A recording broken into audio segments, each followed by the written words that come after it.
അങ്ങനെ വീണയും പിണറായിയും ഒക്കെ നെഞ്ചിടിപ്പോടെ കാത്തിരുന്ന വിധി വന്നു. വിധി വന്നപ്പോഴാകട്ടെ നെഞ്ചിടിപ്പ് ഇരട്ടിയായി എന്ന് വേണം പറയാൻ.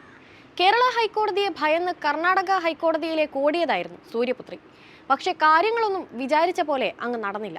കർണാടക ഹൈക്കോടതിയിൽ നിന്നും വീണ വിജയന് നല്ല ചുട്ട മറുപടിയാണ് കിട്ടിയിരിക്കുന്നത്.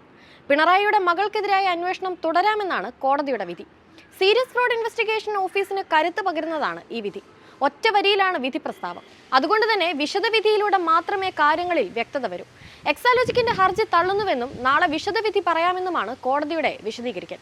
ഇതോടെ SFIOയ്ക്ക് അന്വേഷണവുമായി മുൻപോട്ട് പോകാം.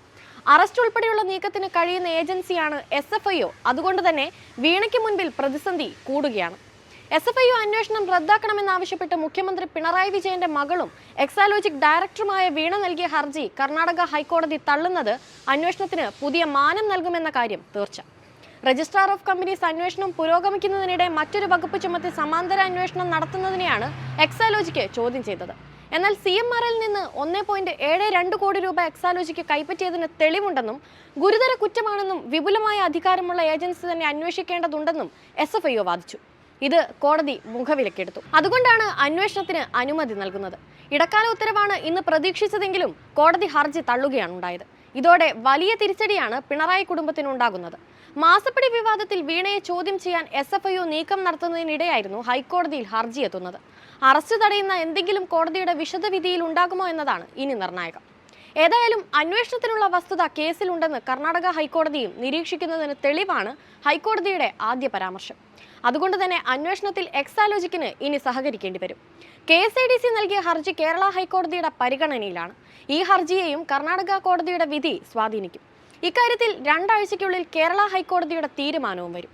കേരള ഹൈക്കോടതിയിലെ ജഡ്ജിമാർക്കെതിരെ എതിർവിധി വരുമ്പോൾ സൈബർ സഖാക്കൾ പലവിധ പരാമർശം നടത്താറുണ്ട്. അതുകൊണ്ട് തന്നെ കർണാടകയിലെ കേസ് അതിപ്രസക്തമാണ്.